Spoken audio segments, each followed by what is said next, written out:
ചെൽപ്പനം കേൾക്കുന്നുണ്ടല്ലോ. കള്ള, എന്ത് ധൈര്യത്തിലാണ് നീ എന്റെ വീട്ടിൽ കയറിയത്?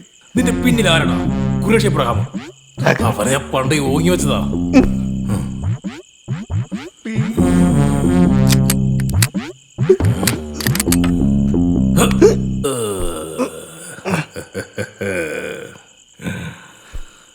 മോളെ, നല്ല സെലക്ഷൻ.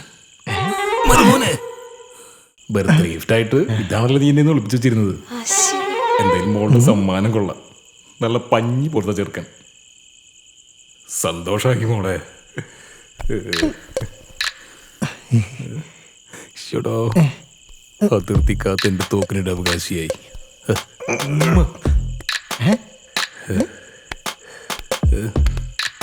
ഇതെന്താ പൊട്ടാത്തെ? വലത്തോട്ട് ഇരിക്കും, വലത്തോട്ട്.